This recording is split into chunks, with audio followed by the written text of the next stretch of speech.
一个个跳，跳完之后可能刘雨欣不满意，可能还会一个个帮你去翻滚。 Hey guys, this is Yuki. I'm today's MC, also a big fan of Street Dance of China. This is my friend Kanki, a big OG dance choreographer. Hi everyone, my name is Kanki. Until now, I've been dancing for 25 years in Sydney, US, also now in China. Now today we're doing the reaction for the new season of Street Dance of China.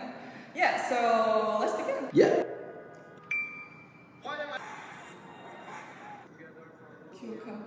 他跳爵士也跳得不错，我看过他跳一些爵士类型的舞蹈。他属于很全流型的。因为很少他跳的。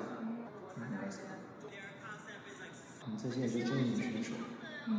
日本的舞者是不是基本都扎实？日本的舞者都是很长时间去练，练到基础有一定的程度之后，才开始练 freestyle 和练一些其他的东西。中国相对来说可能是跳着走，可能有些基本功没那么好，但是已经经常去外面参加比赛。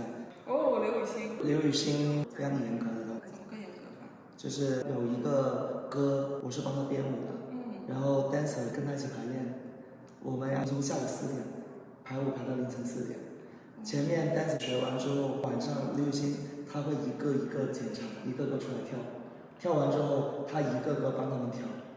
很多 dancer 去做他的工作的时候都会觉得非常累啊，因为就是从下午练然后晚上的时候一个个还会跳，跳完之后可能刘雨欣不满意，可能还会一个个帮你去翻动作，但也是他对自己的作品非常的重视但同时也是他对舞蹈可能也是非常的有了自己的理解，对他必须得完全专注在他做的这个事情上面。所以他其实作为舞者来说也是很有功底的，是不是？有功底，以前只是跳 popping， 但是后来他开始学习一些不同的舞蹈，再加上他经常在舞台上面表演，所以他对于舞台上面的一些展示，什么地方可能要松一点，什么地方要多跳一点点，其实他自己也会很好的理解。然后他自己练也是学完动作之后，他就会反复在镜子前面去调一些角度，什么角度会好看一点点，什么形状会做好一点点，他会反复在镜子前面去练。所以我觉得他在这个节目里面会给到很多的一些舞者一些好的建议。你刚刚说到表演，你觉得在这种节目表演它是一个很重要的能力吗？表演算是一个重要的能力，因为在镜头里面跳舞跟我们实际上面对面跳舞，或者看一些很远的镜头定远的时候，其实是完全不一样的。因为当我们在近距离透过镜头跳舞的时候，你的一些状态、一些表演的感觉，它是能通过镜头传达给观众的。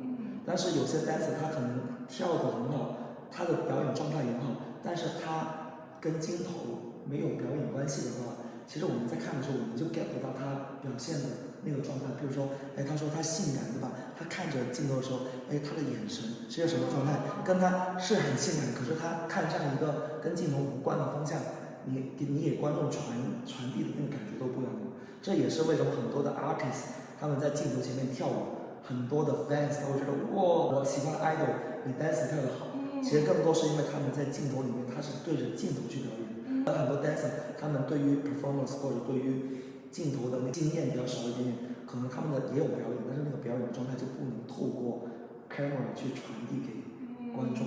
那法国的舞者定位也很多，他们有什么特点？法国的舞者大部分他们的对于 hip hop 的定义，或者对于一些舞种的定义，它不是说一定要有一个什么很清晰的舞种，但是他们会更多在于想象力，对于一些逻辑性的东西会非常强调。可能我学过基础，用我自己的一个逻辑思维去变成一个舞蹈，而不是从 original style 变成新的动作。所以你会发现法国跟其他国家他们跳的风格其实是很不一样。就日本的话，可能是他比较遵从所有的东西是从original 的 style 去变化过来。你跟他们在参加这种节目会不会很有优势？但是应该国内没有人在2v2能跟他们打。是吗？国外它有很多的空间给舞者，就是他们没有太多来自生活上面的压力。就他们去跳舞，他们可能是早上上班，下午3、4点可能已经是下班了。下班之后，他们从下午到晚上，他们有很多时间去 jam 去 practice。比如说他们经常是2v2的，他们可能经常有很多时间能一起练习。但中国的舞者可能他们为了要生活，去很多不同的地方教课，所以思维上面肯定是他们更有优势，因为他们有很多的时间去玩。我觉得在跳舞的里面，除了基本功以外，更多的是你要留点时间去给自己思考，留点时间给自己去玩。赛制的改变反而让我。你觉得battle和作品的优势劣势的结论是什么？分了5种的话也更公平一点。这样的话 ，battle 的和跳 choreo 的他们能够分开，可能还是 battle 会比较好看一点。是吗？作品的话，因为给他们的时间太少，因为像Wolf Dance 啊，或者说很多国外的节目，其实他们都是花了很多时间去准备作品。但类似这种比赛，到作品的环节，其实他们的时间是很少的，而且不同的舞种也很多，所以大部分的片段都是拼凑式的片段。就可能说，这个动作合适，那个动作合适，他们就可能变成组合成为一个表演节目。所以说那种片段它不能代表可能这些舞者的能力但前面这个海选估计是大家有准备的，但是一般到节目后期，我看了很多，其实我觉得没有前面 battle 的时候精彩因为 battle 的时候每个人其实还是他们自身的能力，对吧？他们不会受到节目的赛制问题去影响。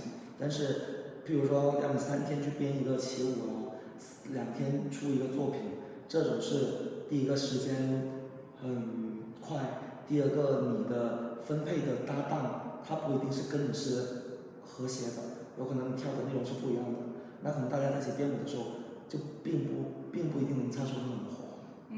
说最精华的点肯定还是 battle 的部分，因为我觉得比赛的那种视频，它能够拍到更多这些舞者的一些身体的细节，比如说 Michael 对吧，他做身体的时候，他的细节，他的 detail 在哪里，对吧？他就不仅仅可能是我们看一些很远的 view，我们只能看到这些动作这个地方扎，那个地方扎，但是我们看不见很多细节。细节的卡点也是让我觉得比较有意思的一些部分。这些年轻的舞者们新的新力量，一博在演上好像不太赞同。确实battle比较吃。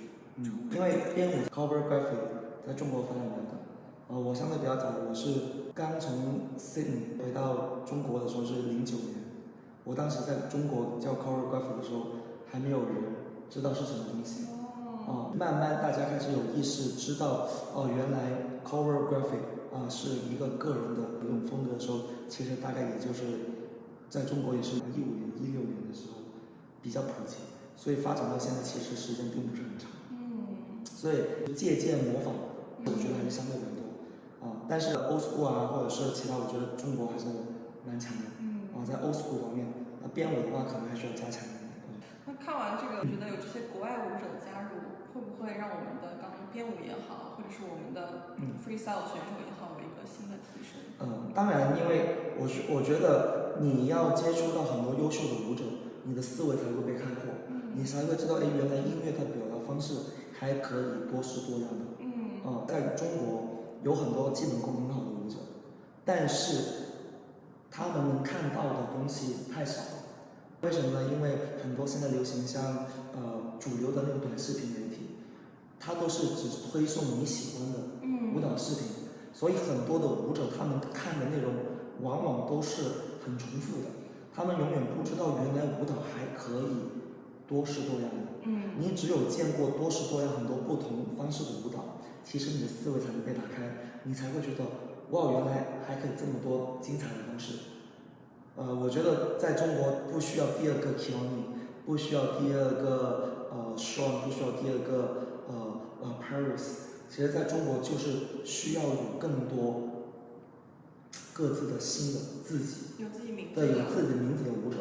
我觉得这个是中国现在舞者要找的。我们已经过了那个还在学习，还需要去模仿别人的阶段，所以我们希望通过这个阶段，其实国外的舞者给我们中国舞者更多的不是说哇他们跳舞很牛逼，他们跳舞很炸，而是他们能给我们更多的感受是原来跳舞还可以这么跳的，就各式各样的东西。他不是说我只能跳这种风格我跳的就是 R&B， 我跳的就 slow jam， 我跳的就 swing， 所有这些其实都只叫编排，但是只有什么东西能让你会跳舞，就是你的思维逻辑。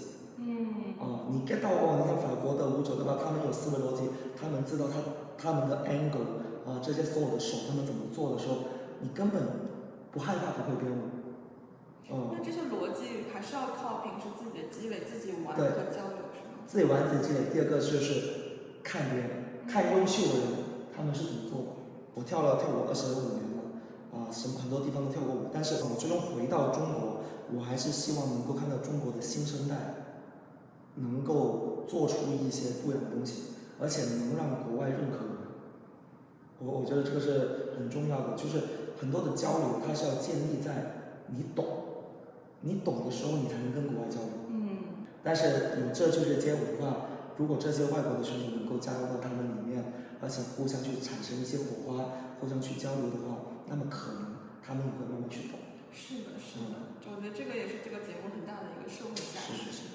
所以我们期待吧，我们期待，我们希望能看到后面更多精彩的节目。OK，然后我们跟观众说坦白。Okay, guys, thank you so much for watching. Don't forget to subscribe, and we'll see you next time. 拜拜。我怎么能觉得这个舞者是不是好舞者？就是我要看到你跳舞，他到底是不是你自己。